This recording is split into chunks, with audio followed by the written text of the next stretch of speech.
እሺ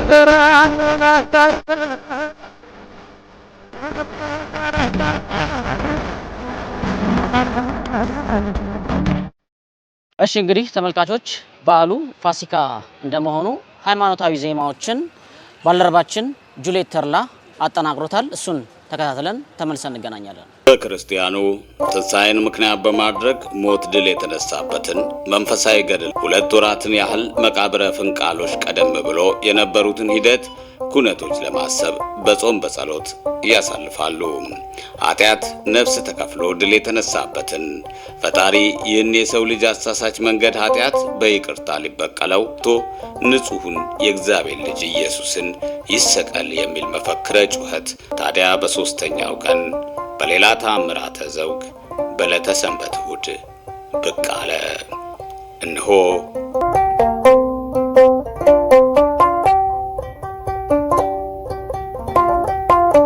መግቢያችን ላይ እንደጠቀስነው ሕዝበ ክርስቲያኑ 2 ወራት ያህል የአብይ ጾም ጊዜያቶችን ከበዓለ ትንሣኤው አስቀድሞ ላተጎሳቆለውና ከመስቀል ላይ ውሎ በችንካሮቹ የእጆቹና የእግሮቹ መዳፍ ተሸንቁሮ ጎኑን ተወግቶ እንዲሁም የሸዋ ማሰብ በጾም በጸሎት ያሳልፋል። ታዲያ ከነዚህ አብይ ጾም ያምልኮ ፈጣሪን ማመስገኛ ተግባረ ቅዱሳን ክንውኖች መካከል 2ቱ መዝሙረ ዜማዎች መዲናና ዘለሰኛ የሚጠቀሱ ሲሆን በገናና መሰንቆ ደግሞ አጃቢ መሳሪያ ሆነው ያገለግላሉ። በገናና መሰንቆ ከሃይማኖታዊ ስርዓቱ ዜማ መሳሪያ ማጀቢያነታቸው በዘለለ የሀገር ባህላዊ ትውፊተ መገለጫቸውም የተጠበቀ ነው። ስልተ ቅኝተ ምታቸውም ሆነ የመሳሪያዎቹ አባሪ ስንኘ ዜማ ምጣኔ፣ ቃላት አወራረድና ሌሎችም ባህላዊ ዘውግ ለበስ ሃይማኖታዊ ስርዓት ቅዱሳን ያምልኮ መከወኛ ናቸው።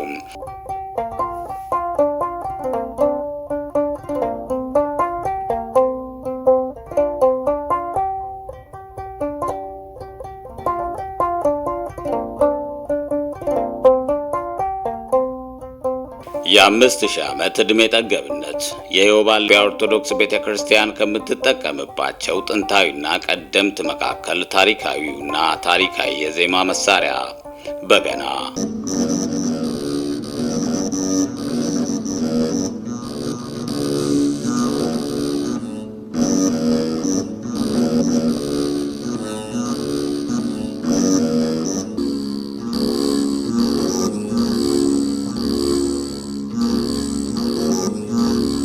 ልበ አምላክ ዳዊት ከሳኦል ቀጥሎ በእስራኤል በነገሰ ጊዜ 218 በገና ደርዳሪዎች ወይንም በገነኞች እንደነበሩት የኢትዮጵያ ኦርቶዶክስ ቤተክርስቲያን ሊቃውንት መጽሐፍ ቅዱስን ዋቢ በማድረግ ያስረዳሉ። በገና በስፋት በምልአት የታወቀውም ከዚህ ጊዜ ጀምሮ እንደሆነ እንዲሁ። ታዲያ በገና ወደ ሀገራችን እንዴት መጣ ለሚለው ጥያቄ ሊቃውንት 2 ሐሳቦችን ነው የሚሰነዝሩት። የመጀመሪያው በቀዳማዊ ምኒልክ ዘመን ከታቦተ ጽዮን ጋር ከገቡት ነዋየ ቅዱሳን ጋር ገባ የሚለው ሲሆን ሁለተኛው ደግሞ ኢትዮጵያ በ3ቱም ሕግጋት ማለትም በሕገ ልቦና፣ በሕገ ኦሪትና በሕገ ወንጌል አምልኮ ከእግዚአብሔር ተለይታ ስለማታውቅ በገና እዚሁ ነው ጥንስሱ የሚለውን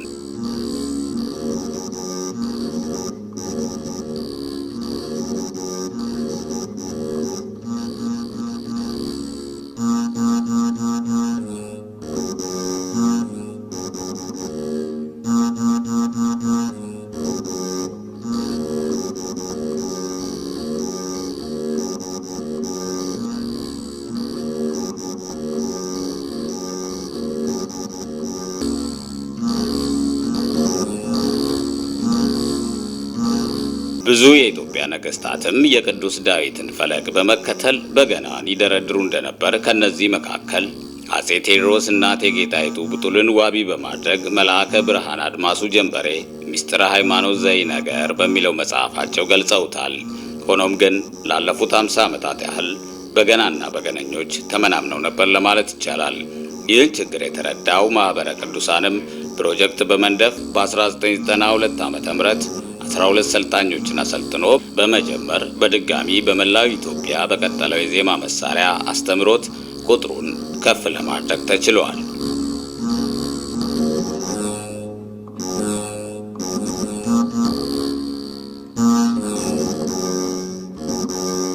ለማንኛውም ለመንደርደሪያነት በተወሰነ መልኩ በበገናና በገነኞች ዙሪያ ይህን ያህል ካልን ለሐሳባችን መነሻ ያደረግነውን በገናን በዋናነት ለትንታኔነት ይዘን ሌሎች ኦርቶዶክስ ተዋህዶ ቤተክርስቲያን ለምስጋና መዝሙረ ዜማ ስልተ ቅኝት መንፈሳዊ የአምልኮ ስነ ስርዓት የምትጠቀምባቸውን ማለትም መሰንቆ፣ ጽናጽል፣ ከበሮ፣ ዋሽንት፣ መቋሚያ፣ መለከትን ወደ ድሬዳዋ መካነ ሕይወት አቡነ ገብረ መንፈስ ቅዱስ ቤተክርስቲያን ጎራ ብለን ከቤተክርስቲያኑ መምህር ጋር ባደረግነው ቆይታ በስፋት ልናስቃኛችሁ ወደናል።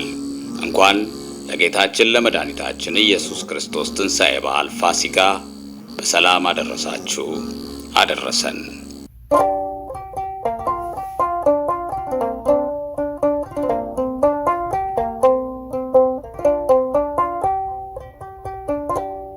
በስመ አብ ወወልድ ወመንፈስ ቅዱስ አሐዱ አምላክ አሜን። ከሁሉ በፊት አስቀድሞ የነበረ ዓለምን አሳልፎ የሚኖር የሰራዊት ጌታ ልዑል እግዚአብሔር በቅድሚያ ስሙ ለዘላለም የተመሰገነ ይሁን። እንኳን ለ2017 ዓመተ ምህረት የጌታችን የአምላካችን የመድኃኒታችን የኢየሱስ ክርስቶስ የትንሣኤ በዓል በሰላም አደረሰን አደረሳችሁ ለማለት እወዳለሁ።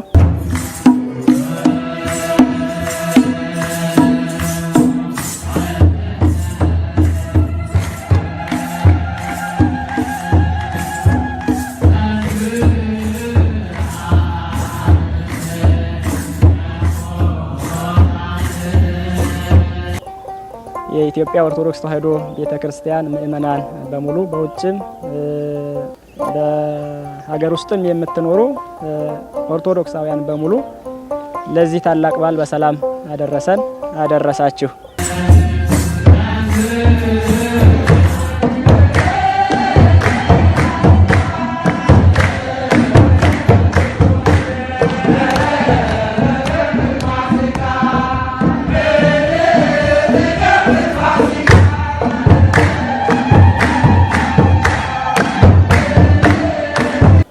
የትንሣኤው በዓል ለኛ ለሰው ልጆች በአጠቃላይ ለፍጥረት ሁሉ የተደረገ የተከወነለት አዲስ ሕይወት ያስገኘ የዓለምን ገጽታ የቀየረ አዲስ ሕይወት፣ አዲስ ማንነት፣ አዲስ ኑሮ ያስገኘ በዓል ነው። እንኳን ለዚህ ታላቅ በዓል በድጋሚ በሰላም አደረሰን አደረሳችሁ።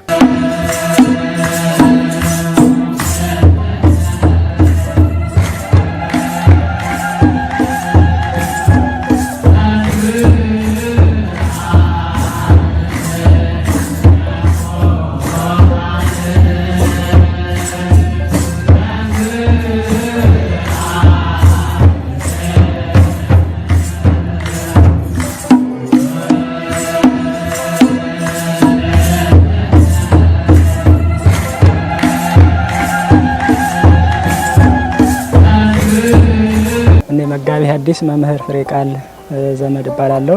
በኢትዮጵያ ኦርቶዶክስ ተዋሕዶ ቤተክርስቲያን በድሬዳዋ ሀገረ ስብከት የመካነ ሕይወት አቡነ ገብረ መንፈስ ቅዱስ ቤተክርስቲያን የቅዱሳት መጻሕፍትና የቅኔያት መምህር ነው። እሺ፣ እናመሰግናለን። በድጋሚ ያው ዛሬ የምናወራው ስለ ቤተክርስቲያን የዜማ ቅኝቶችን ማለት መሳሪያዎችን የተመለከተ ዙሪያ ነውና አሁን ለምሳሌ ዘለሰኛና መዲና አሉ። የአብይ ጾም ወቅት ተዘውታሪ ዜማ ቅኝቶች በእነዚህ ዘለሰኛና መዲና የዜማ ቅኝተ ምት ውስጥ ሁለት የሙዚቃ መሳሪያዎች ይጠቀሳሉ። ባህላዊም ሃይማኖታዊ ስርዓትም ተጠቃሚን ጥቅም ላይ የሚውሉ ማለት ነው፣ በገናና መሰንቆ። እስቲ በእነሱ ዙሪያ የተወሰነ ነገር። እሺ፣ አመሰግናለሁ። በገና፣ መሰንቆ፣ ሌሎችም የማህሌት፣ የመዝሙር፣ የዜማ መሳሪያዎች የኢትዮጵያ ኦርቶዶክስ ቤተክርስቲያን ትጠቀማለች። ዜማውን፣ ማህሌቱን፣ መዝሙሩን አስማምታ አዋህዳ አንድ አድርጋ የምትጠቀምባቸው መሳሪያዎች ናቸው። እንደውም በጣም ብዙ ዘመናትን አያሌ ዘመናትን ካስቆጠሩ የዜማ፣ የማህሌት፣ የመዝሙር ማመስገኛ መሳሪያዎች መካከል አንዱና መጀመሪያው ቀዳሚ የሆነው በገና ነው። በገና በቤተ ክርስቲያናችን ስርዓት እንደውም ዘመነ አበው ተብሎ የሚጠራ አለ። በዘመነ አበው ጀምሮ ለምስጋና የሚውል መሳሪያ ሰዎች እግዚአብሔርን የሚያመሰግኑበት ለእግዚአብሔር በቃል ማህዘኒ ማለት በሚያሳዝን ውስጥን ሊነካ በሚችል ሊመስሰውን የሰውን ህሊና ሊመስጥ ሊማረክ በሚችል የዜማ ስልት የቅኝት ስልት አምላካችን እግዚአብሔርን የሚያመሰግኑበት የምስጋና የዝማሬ የዜማ መሳሪያ ሆኖ እንመለከታለን። እንደው ከትርጉሙ ስንጀምር በገና የሚለውን ቃል ታላቁ ሊቅ ኪዳነ ወልድ ክፍሌ የተባሉት ሊቅ ማለት ነው። በገና ማለት መታ፣ አነዘረ፣ ደረደረ የሚል ግስ ሰጠው ይተረጉሙታል። መታ፣ አነዘረ እንደዚሁም ደረደረ እና ምንድነው ትርጉሙ? መዝሙር፣ ምስጋና የሚል ራሱን የቻለ ስያሜ ትርጉም አለው ማለት ነው። በግዕዙ ስንመጣ ደግሞ አንዳንድ ጊዜ መሰንቆ የሚለውን የግዕዝ ቃል በአማርኛው ላይ በገና እያለ ሲተረጉመው እንመለከታለን። ለዚህም ታላቁ ሊቅ አባ ጊዮርጊስ ዘጋስጫ ሰዓታት የተባለ ድርሰት አለው። በዚያ ድርሰቱ ላይ ስለ በገና ጥቅምና ባለሙያው ደግሞ የበገናውን የቅኝት ስልት የአመታት ስልት እንዴት አድርጎ መምታት እንዳለበት ሲናገር ደግሞ ባለሙያ ከሌለው ማለትም በገናውን በስልት የሚቃኝ የሚመታ ባለሙያ ከሌለው በገና ብቻ መሳሪያው ብቻ ከንቱ እንደሆነ ይናገራል። እንደዚህ ይላል በግዕዙ ምን ትረባሁ ለመሰንቆ ጽሩ ለማልዎ ዘይሰነቆ። ድምጽ የማይሰጥ በገና የሚመታው ከሌለ ጥቅሙ ምንድነው?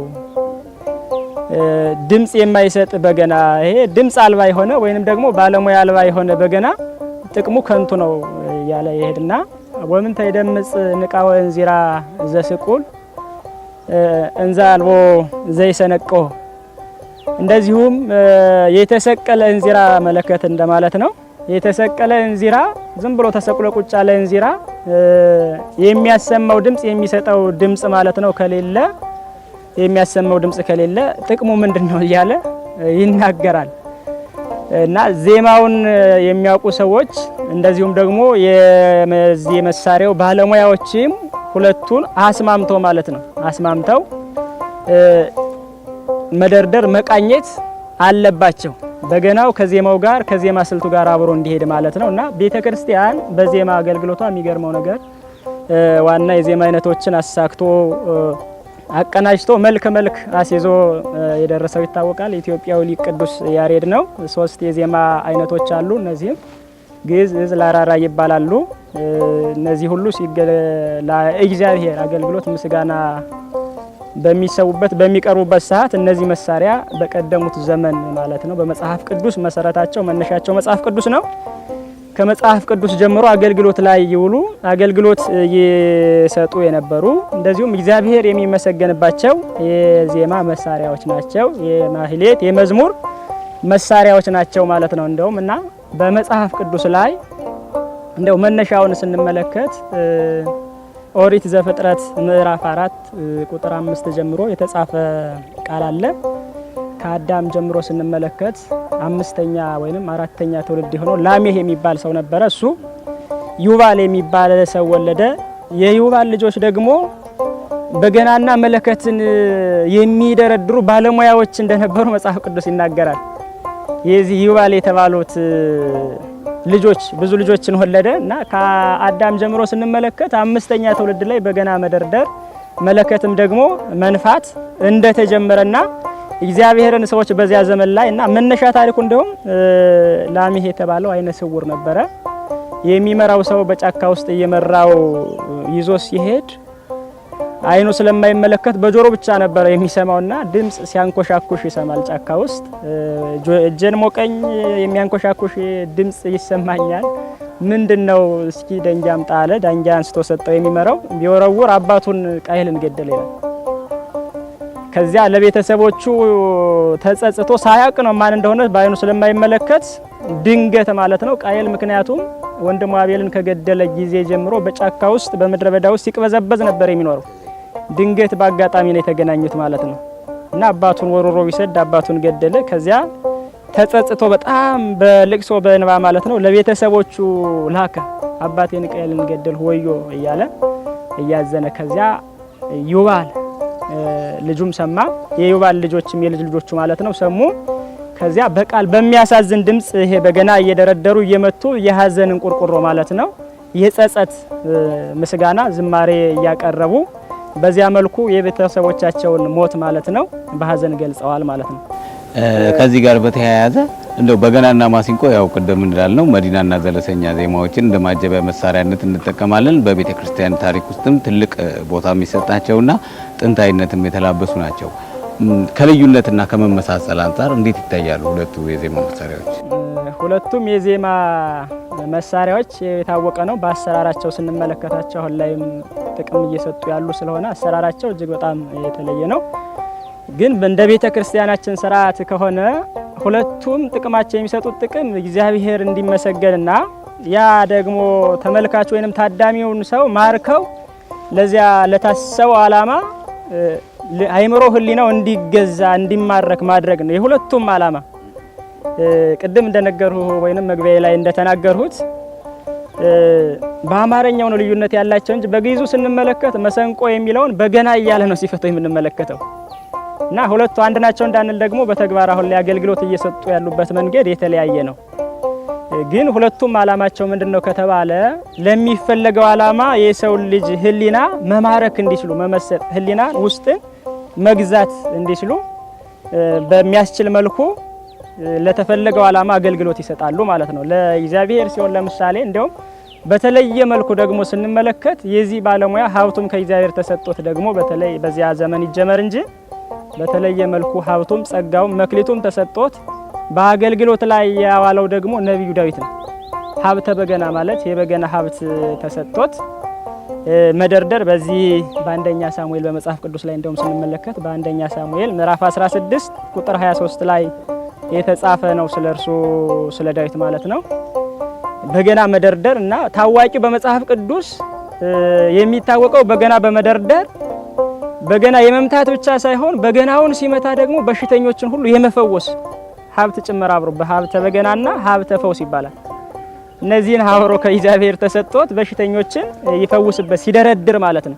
ሲመታ ሲያዜም በዚያ በቅኝቱ በስንኙ ማለት ነው። በአጠቃላይ መንፈስ ያለባቸው ሰዎች ሁሉ ይፈወሱ እንደነበረ ያሳያል ወይንም ያመላክታልና እንደውም በዚህ አጋጣሚ ታሪክ አለ። ንጉሱ ሳኦል ማለት ነው የእስራኤላውያን ንጉስ በጣም ለ40 ዘመን ምናምን የገዛ ንጉስ ነው። የተሾመው በእግዚአብሔር ፈቃድ ነው። መጨረሻ ላይ እግዚአብሔርን ሲያሳዝን የእግዚአብሔር መንፈስ ከሳኦል ላይ ራቀ ይላል። በዚያን ሰዓት በእግዚአብሔር መንፈስ ፈንታ መንፈስ ርኩስ ሳኦልን ቀን በቀን ያሰቃየው ነበር ይላል።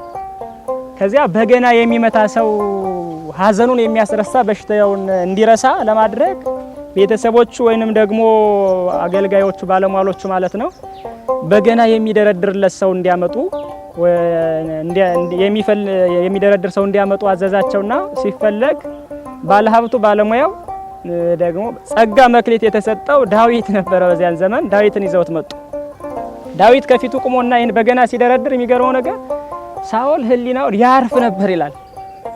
ደስ ይለውም ደግሞ ያርፍ ነበር። ከዚያ ክፉ መንፈስም ከሳኦል ላይ ይርቅ ነበር። 3 ነገሮች ይደረጉለት ነበር። አንደኛው ደስ ይለው ነበር። በዚያ ምን ይላል ውስጡ ይማረክ ነበር ማለት ነው። ሁለተኛው ደግሞ ያርፍ ነበር።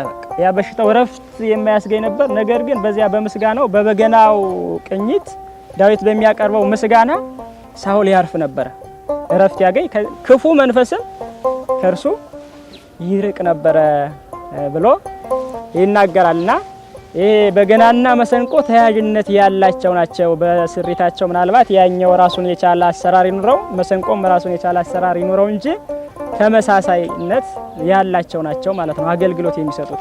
ሌሎችስ የዜማ መሳሪያዎች ምን ይመስላሉ በቤተ ክርስቲያን? በቤተ ክርስቲያናችን ማህሌቱ አገልግሎቱ ዝማሬው የሚከናወንባቸው የሚሰጥባቸው የኢትዮጵያ ኦርቶዶክስ ተዋሕዶ ቤተ ክርስቲያን አገልግሎቷን የምታከናውንባቸው የማህሌት መሳሪያዎች አሏት። ለምሳሌ ከበሮን የመሰለ ጸናጽልን የመሰለ እንደዚሁ መቋሚያም ደግሞ የሚባል አለ። መቋሚያን የመሰለ ሌሎችም አሁን ላይ በአብዛኛውም ደግሞ እንደ መረሳት እያሉ የመጡ ቀንደ መለከት፣ መለከትን፣ ዋሽንት እና እንዚራ ተብለው የተገለጹ አሉ። እነዚህን 7 ነገሮች የሚገርመው ነገር አሁንም እንዳይረሳቸው ትውልዱ ከላይ ማለት ነው አባቶች የቅዱስ ሲኖዶስ ቤተክርስቲያኑ አገልግሎት እንድትሰጥባቸው እንዲሁም ውሳኔ ያስተላልፈዋል። ሌሎችም አንዳንድ ጊዜ የመቀላቀልም ነገር ስላለ ማለት ነው ለጌታ ሀብቷን ቀደም እንት እንዳለው ሀብቷን ለጌታ የራሷ የዝማሬ የመዝሙር የማህሌት አገልግሎት መስጫ መሳሪያዎቿ እነዚህ እንደሆኑ በቁጥር ደንግጎም ለምእመናኖቿም በእነዚህ እንዲገለገሉ ሰጥቷል። አንደኛው በገና ነው ቀደም እንዳልነው፣ ሌላው ሁለተኛው ከበሮ ነው፣ ሶስተኛው ይሄ ጸናጽል፣ አራተኛው መቋሚያ፣ አምስተኛው ደግሞ ዋሽንት እና ቀንደ መለከት፣ እንዚራ፣ መሰንቆም እንደዚሁ አብሮ በተጨማሪ ያለ ማለት ነው። ከበሮና ስሪቱም አገልግሎት የሚሰጠው የሚገርመው ነገር በጣም ነገረ ክርስቶስን በቃ ምእመናኖች ስለ አምላካቸው ስለ እግዚአብሔር ስለ ኢየሱስ ክርስቶስ ያላቸውን ፍቅር የሚገልጹበት ስሪቱም በቃ አመታቱም አገልግሎት ላይ ሲውልም የእያንዳንዱን ሰው ሕሊና በሚሰብክና ሃይማኖቱን ሊያጸና በሚችል ሊመስጥ በሚችል አገልግሎት ይሰጥበታል ማለት ነው። በዚህ መልኩ አገልግሎት ይሰጣሉ። ምናልባት ሁሉንም ለመዘርዘር ብዙ ሰፊ ጊዜ ሊወስድ ይችላል። አጠር ባለ መልኩ እንዳውኑ እንደከበሩ ቢገልጹልኝ ደስ ይለኛል። ያው ትውልዱን ለማሳወቅ ድረስ በሁለት ቃል አጠር ባለ መልኩ ለምሳሌ ከበሮ ያው ቤተ መቅደስ ቅኔ ማህሌት የሚባል አለ። ቦታ አላቸው እና ቅኔ ማህሌት ነው ሁሉም አገልግሎት የሚሰጥ። ቅኔ ማህሌቱ ላይ ሊቃውንቱ አገልግሎት የሚሰጡበት የማህሌት መሳሪያ ነው። ካሰራሩ ጀምሮ ራሱን የቻለ ምስጢር ያለው ነው። ሰፊና ጠባብ ከእንጨት የሚሰራ በሽቲ ተሸፍኖ በቆዳ ተጠፍሮ የሚሰራ ስለሆነ ይሄን ባለሙያዎች በደንብ ያውቁታል። በአንድ በኩል ሰፊ አፍ አለው፣ በአንድ በኩል ጠባብ አለው እና ሰፊው የአምላካችን ኢየሱስ ክርስቶስን ምሉነት በቃ ዓለምን ያዘ ምሉ በኩል ለሄ እንደሆነ የሚያሳይ ምሳሌያዊ የያዘ ነው። ምሳሌ ያዘለ ጠባቡ ደግሞ ሰው የመሆኑን በአጭር ቁመት በጠባብ ደረት መወሰኑን የሚያሳይ ወይንም የሚሰብክ ነው። ከዚያ ደግሞ ይሄ እንጨቱ በቀይ እንትን ወይንም በሹቲ ይጠቀለላል። ያ ደግሞ ክርስቶስ በተሰቀለበት ሰዓት አይሁዶች ማለት ነው ቀይ ከለሜዳ ወስደው አልብሰውት ነበረ። ያንን ለማስታወስ ያህል የሚደረግ ነው። ይሄ ጠፍሩ ደግሞ በቆዳ ይታታል፣ ዙሪያውን ይጠፈራል፣ ይጠለፋል ማለት ነው። እርሱ ደግሞ ጌታችን ኢየሱስ ክርስቶስን አይሁድ አብዝተው በገረፉት ጊዜ በሰውነቱ ላይ ይታይ የነበረ የግርፋቱን ምልክት የሚያስታውስ ነው ማለት ነው። ከበሮ ይሄን ይመስላል።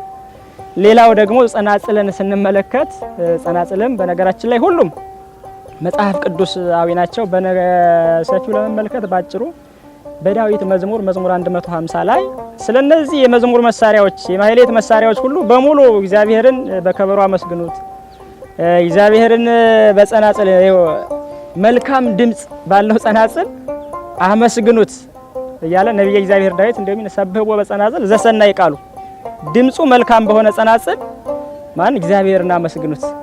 መልካም ድምጽ ባለው ጸናጽል እግዚአብሔርን አመስግኑትና በጸናጽልም እግዚአብሔር ይመሰገናል። የማህሌቱ አገልግሎት መስጫ መሳሪያ ነው ማለት ነው። ይህም ከስሪቱ ጀምሮ ብዙ ምሳሌያዊ አዘል ያለባቸው ከላይ እንደ ቀስተ ደመና ሆኖ ይሰራል። እንደዚህ በሁለት ወገን ነው። ሁለት አምዶች አሉት አቋም፣ ከታች መጨበጫ እጅ መያዣ አለው። ከላይ ደግሞ እንደ ቀስተ ደመና ሆኖ ይሰራል እና ከላይ ያለው ቀስተ ደመናው የኖህን በዚያ በኖህ ጊዜ እግዚአብሔር ለኖህ የገባለት ቃል ኪዳን አለ። እሱን ለማስታወስ እሱን ለማሰብ ወይንም ደግሞ እሱን እያሰቡ ማህሌቱ ሊቃውንቱ ማለት ነው ምስጋና ያቀርባሉ። ምክንያቱም በዚህ ይታወቃል ጥፋት የበዛበት ኃጢአት የበዛበት ዘመን ነውና ሊቃውንቱ ሲያመሰግኑ ያን የኖህን ኪዳን አስበህ ይቅርታ ይደረግልን ወይንም ይቅር በለን ምህረትህ ቸርነትህ ትድረሰን ይደረግልን እያሉ ያመሰግናሉ። እነዚህ አምዶቹ ደግሞ ማለት ነው አምዶቹ የብሉይና የሐዲስ ኪዳን ምሳሌ ናቸው። ወይንም ደግሞ ሁለተኛ ምሳሌ የፍቅረ ቢጽና የፍቅረ እግዚአብሔር ተብለው ይገለጻሉ። በውስጥ ደግሞ እንደዚህ የሚንሿሹ ቅጠሎች ነገሮች አሉ ከቅጠል የተሰሩ እነርሱ ደግሞ የመላእክትን የሚያመለክቱ ናቸው። በዚያ ያዕቆብ በፍኖተ ሎዛ ያያት መሰላላለች። በዚያ ላይ በመሰላሉ ይመሰላሉ። የመላእክትን የሚወክሉ ወይንም የሚያሳዩ ናቸው ማለት ነው። በአጠቃላይ ጠቅለል ባለ መልኩ ጸናጽል የእመቤታችን ምሳሌ ተደርጎ ይወሰዳል። ካህኑ አሮንም በዚያ በኦሪቱ ዘመን ላይ ለአገልግሎት ወደ ቤተ መቅደስ ሲገባ በልብሱ ላይ ድምጽ የሚሰጥ እንደ ጸናጽል አይነት ነበር። ጸናጽል ዘውስተ ልብሱ ለአሮን ካህን ብሎ አባ ሕርያቆስ በቅዳሴ ማርያም ላይ ይገልጸዋል። በአሮን ልብስ ውስጥ ያለሽ ጸናጽል አንቺ ነሽ ይላል እና ታሪኩን ስንመለከተው አሮን ለአገልግሎት ሲገባ ድምጽ የምሰጥ ልብስ ለብሶ ይገባል። ያን ጊዜ ህዝቡ መሪያችን አገልጋያችን እግዚአብሔርን ለማገልገል ወደ ቤተ መቅደስ ገብቷል እያሉ ከተኙበት ተነስተው ለምስጋና በቤተ መቅደሱ ዙሪያ ይሰለፉ ነበረ ማለት ነው። እና ይሄም ልክ እንደዚሁ ሊቃውንቱ ነው በደንብ ይሄንን አገልግሎት እንትን የሚሉት እያንዳንዱ ከሚያደርጉት ጀምሮ ወደ ላይም ወደ ታችም ሲሉ ምሳሌ ያለበት ምስጢር አዘል የሆነ ነገር ነው እንጂ ዝም ብሎ አይደለም ማለት ነው። ሌላው ሲቀጥል መቋሚያ የሚባል አለ። መቋሚያ በኦሪቱ ላይ የሚታወቃል። በትረ ሙሴ ተብሎ ይታወቃል። እንደው ሙሴ ኤርትራን ባህር የከፈለበት ከዚያም በፊት ደግሞ እግዚአብሔር ለመላእክት የሰጣቸው ነው። ምክንያቱም ጠላትን የሚያሸንፉበት የመስቀል ምልክት ያለበት ነው። ዲያብሎስን ሰይጣንን ድል የሚነሱበት ከዚያ ለሰው ልጆች ለሙሴ ስንመለከት ለምሳሌ ኦሪት ዘጸአት ምዕራፍ 3 ላይ ተሰጥቷል። ለያዕቆብም ስንመለከት እንደዚሁ ተሰጥቶታል። እና ያ በትር ምንድነው? መቋሚያም የሚባለው በግዕዙ በትር ነው የሚባለው። መቋሚያ በአማርኛ የተያዘ ነው። የመስቀል ምሳሌ ነው። የመስቀል ምሳሌ ነው። ያ ሙሴ በበትሩ ታምራትን ማድረግ ከቻለ ያዕቆብም እንደዚሁ በትሩን ተክሎ ይሰግድ ነበርና አምላኩን ያመሰግን ነበር። በዚህ በዕብራውያን ምዕራፍ 11 ላይ የተጻፈ የተጠቀሰ ቃል አለ ስለ ያዕቆብ በበትሩ ጫፍ ላይ እየሰገደ እግዚአብሔርን ያመሰግን ነበር ማን ያዕቆብ። እና ሊቃውንቱም ያንን መነሻ በማድረግ በማህሌት በአገልግሎት ጊዜ መቋሚያቸውን ይዘው ያገለግላሉ። ምሳሌው የመስቀል ምሳሌ ነው። በመስቀል ጠላት ዲያብሎስን ድል መንሳት እንደሚቻል የሚያሳይ ነው ማለት ነው። ሌላው ሲቀጥል ደግሞ እንደ ዋሽንት የሚባሉም አሉ የምስጋና መሳሪያዎች። ይሄ ባጭሩ ስንመለከተው ዋሽንት ያው ከሸንበቆ የሚሰራ ነው። 6 ቀዳዳዎች አሉት። ድምጽ ማስወጫ ማለት ነው፣ የትንፋሽ ማስወጫ እና ይሄ በትንፋሽ ነው እንትን የሚለው እና የሚያመለክተው በቤተ ክርስቲያናችን እስትንፋስ ያለው ሁሉ እግዚአብሔርን ያመስግን ይላል። የትኛውም ፍጥረት ሰው ብቻ አይደለም፣ እስትንፋስ ያለው ፍጥረት ሁሉ ለፈጣሪው ምስጋና ያቀርባል። እና ይሄ በትንፋሽ ለእግዚአብሔር የሚቀርብ ምስጋና ይሄ መዝሙሩ፣ ማህሌቱ፣ ዜማው ራሱን በቻለ ስልት ባለሙያ ይቀርባል። በእስትንፋስ አገልግሎት ማለት ነው እግዚአብሔር ይመሰገናል ማለት ነው። ይሄ የወንጌል ምሳሌ ነው። 6ቱ ቀዳዳዎች ደግሞ ድምጽ የሚያስወጡት እሱ የ6ቱ ቃላት ምሳሌዎች ናቸው። በዚያ መልካም ድምጽ ሰውን መመሰጥ መማረክ የሚችል ድምጽ እንደሚሰማ ሁሉ በወንጌልም የሰው ልጅ ሕሊና መማረክ ማነጽ ለእግዚአብሔር መንግስት ማብቃት እንደሚችል የሚያሳይ የሚሰብክ ነው ማለት ነው። ሌላው መለከት የሚባለው ነው። መለከት ቀንደ መለከት ይባላል። ይህንም ለተፈለገው ዓላማ ሰዎችን የሚያዘጋጅ ነው። የሚነፋ ነገር ነው። እንደው በመጽሐፍ ቅዱስ ላይ ስንመለከት በብዙ ደረጃ ተጠቅሶ እናገኘዋለን። ግን በሰፊው ሰፊ ታሪክና ሐሳቡን ግልጽ ሊያደርግልን የሚችል መጽሐፈ ኢያሱ ምዕራፍ 6 ላይ የተጻፈ ታሪክ አለ። እስራኤላውያን በኢያሱ መሪነት ወደ ኢያሪኮ ሲገቡ ወይንም ደግሞ ምድረ ርስት በሌላ አነጋገር ሲገቡ ያን ጊዜ የኢያሪኮን ቅጽር ለማፍረስ ማለት ነው ኃይል አልተጠቀሙም። ኢያሱ ለካህናቱ ለሕዝቡ አጠቃላይ መመሪያ ሰጠ። ካህናቱ ያን የመለከት ቀንደ መለከት ሲነፉ ሕዝቡም አብረው ተቀብለው በዜማ እግዚአብሔር እንዲያመሰግኑ ማለት ነው። በዚያ በመለከት ቀንደ መለከት ብሎ ነው የሚጠራው ከቀንድ ነገር የሚዘጋጅ ስለሆነ ማለት ነው። ከዚያ ሕዝቡም እንደዚሁ ተቀበሉ፣ ጮሁ ይላል፣ በዜማ አመሰገኑ። ከዚያ የኢያሪኮን ቅጽር 7 ጊዜ ዞሩ፣ ያን እየነፉ ማለት ነው። ጠላቶች ሸሹ። እነርሱ በምስጋና ብቻ ቀንደ መለከት እየነፉ ወደ ኢያሪኮ ወደሚፈልጉት ቦታ እግዚአብሔር ወዳዘጋጀላቸው ቦታ ገቡ ይለናል። እንዚራ የሚለው ነው። እንደዚሁም ሌላው እንዚራ የሚለው እንዚራም በቤተ ክርስቲያናችን አገልግሎት እንዲሰጥበት ቤተ ክርስቲያን አገልግሎቷን እንድታከናውንበት የተዘጋጀ መሳሪያ ነው። አሁን ላይ ይሄ ብዙ አይታይም። ነገር ግን በጥንት ዘመን ላይ ማለት ነው በቅዱሳት መጻሕፍትም የተጻፈ ነው። አገልግሎቷን ከምታከናውንባቸው መሳሪያ ይሄ እንዚራም አንደኛው ተጠቃሹ ነው ማለት ነው። ይሄን ይመስላል።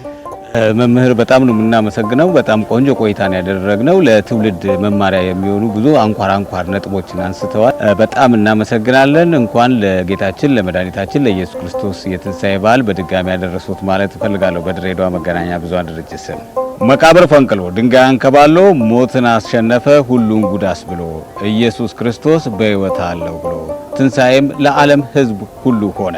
እነሆ በሁለት ወንበዴዎች መካከል ያለ ጥፋቱ የተሰቀለው ኢየሱስ ክርስቶስ በሶስተኛው ቀን በሌላ ዘውግ በሌላ ክስተት ታምራዊ ክስተት ብቅ አለና ዓለምን አስገረመ።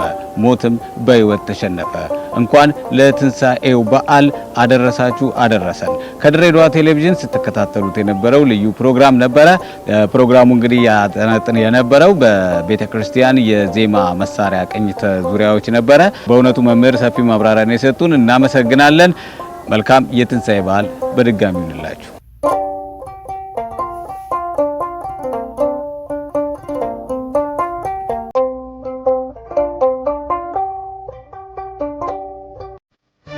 በቀራንዮ ላይ